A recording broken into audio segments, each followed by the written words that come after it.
नमस्कार दोस्तों।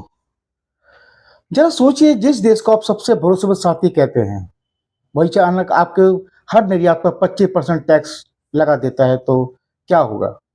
जी हाँ, 30 जुलाई 2025 को डोनाल्ड ट्रंप ने ठीक यही किया और वजह बताई कि भारत रूस से तेल और हथियार लेता है और भारत का जो ब्रिक्स में अति सक्रियता है, ये उन्होंने इसका रीज़न बताया। दोस्तों, क्या ये एक महज व्यापार युद्ध है या एक जियोपॉलिटिकल पावर प्ले? आइए शुरू करते हैं आज की एनालिसिस और जानने की कोशिश करते हैं गहराई से। दोस्तों, भारत और रूस की एक अनोखी केमिस्ट्री है जो दशकों से चली आ रही है, बहुत गहरी केमिस्ट्री है। साल 2023-2025 में भारत ने औसतन 1.5 से लेकर 1.9 मिलियन बैरल तेल हर दिन खरीदा, आयात किया, जिससे रूस भारत का नंबर वन आपूर्तिकर्ता तेल बन गया है। मार्च 2025 में यह आंकड़ा फिर 1.54 मिलियन बैरल पर डे तक जा पहुंचा। हालांकि जनवरी की अमेरिकी शिपिंग पाबंदियों ने इसे थोड़े बहुत रूप से कम किया गिराया। इसी अवधि में रूस का हिस्सा कुल आयात का लगभग 35% रहा, यानी हर 3 बैरल में एक बैरल हम रूसी तेल ले रहे हैं। वैसे तो तेल से पहले भी रक्षा रिश्तों ने वॉशिंगटन को परेशान किया था। भारत ने अक्टूबर 2018 में 5.4 अरब डॉलर का S-400 मिसाइल सौदा रूस से किया था, जबकि अमेरिका ने काटसा, जो एक अमेरिकी कानून है जिसको हम कहते हैं countering America's adversaries through sanctions act, कानून के तहत संभावित प्रतिबंधों की चेतावनी भारत को दी थी। 2018 से लेकर 2022 तक भारत को बार बार छूट देने न देने पर अमेरिकी कांग्रेस में भी बहस चलती रही। तो ट्रंप का जो असंतोष है वो 203 मोर्चों पे ज्यादा है भारत को लेकर। पहला जो वो वही है तेल, जिससे रूस रूस को वो पैसा मिल रहा है, हम तेल खरीद रहे हैं। तो अमेरिका को और यूरोप को लगता है कि इससे मॉस्को को यूक्रेन युद्ध में काफी एक ऑक्सीजन मिल रही है। दूसरा, S-400 जैसे महत्वपूर्ण सौदे, जो काटसाज जो उनका कानून है अमेरिका का, उसको आत्मा पर चोट करता है। दोस्तों, थोड़ा बता दूं आपको काटसा के बारे में कि अमेरिका का ये वह कानून है जो रूस, ईरान और नॉर्थ कोरिया के साथ बड़े डिफेंस या ऊर्जा सौदे करने वाले देशों पर अमेरिका प्रतिबंध लगा सकता है। और जो तीसरा प्रॉब्लम है अमेरिका को भारत से, वो है ब्रिक्स।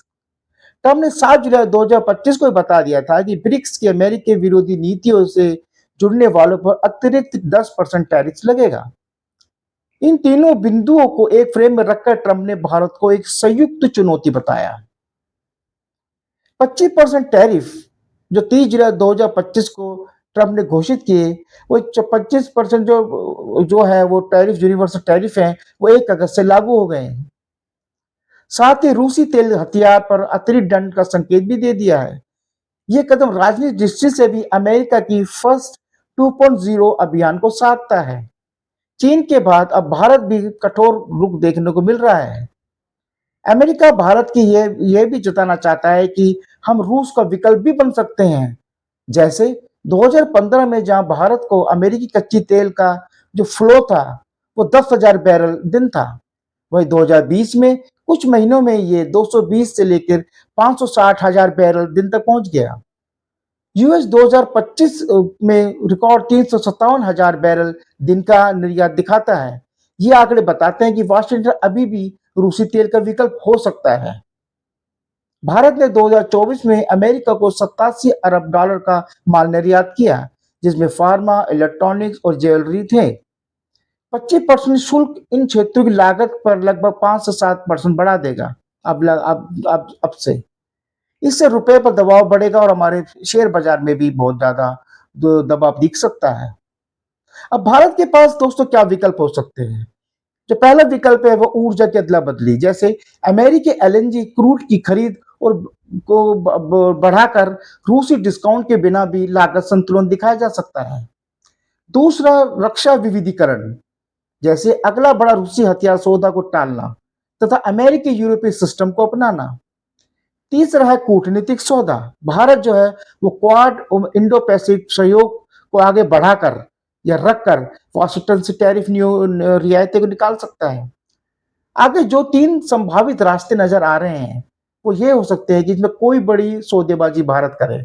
जैसे भारत रूसी तेल सीमा 1 एमबीडी से कम मान ले तो बदले में अमेरिका कुछ टैरिफ कम कर सकता है। अगर भारत भी कुछ टैक्स लगा देता है तो इससे सप्लाई चेन में रुकावट आ सकती है और कारोबार धीमा पड़ सकता है। अगला जो पॉइंट है दोस्तों वो है multi alignment 2.0 policy. Bharat BRICS वाले भुगतान सिस्टम को और मजबूत कर सकता है और साथ ही साथ क्वाड और अमेरिका से भी रिश्ते बनाए रखता है, यानी दोनों तरफ संतुलन। ऐसा किया जा सकता है, लेकिन देखना होगा कि ऐसा हो पाता है या नहीं। तो आखिर में हम कह सकते हैं ट्रंप को 25% टैरिफ इसलिए लगाया कि तुरंत दबाव बनाया जा सके। इसे लंबी कानूनी प्रक्रिया या कांग्रेस की मंजूरी नहीं लगती।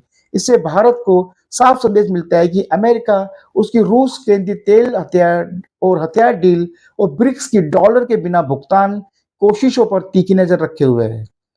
भारत की रणनीति अब भी सामरिक स्वायत्तता पर टिकी है, जहां वह सस्ता रूसी तेल भी लेना चाहता है, अमेरिकी ड्रोन भी, और ब्रिक्स में भी में भी मुखर रहता है। देखना यह है कि क्या नई दिल्ली कीमत चुकाकर यह संतुलित बनाए रख पाएगी या फिर किसी बड़े सौदेबाजी के लिए अपना रुख बदलेगा और नया मोड़ लेगा। Thank you very much.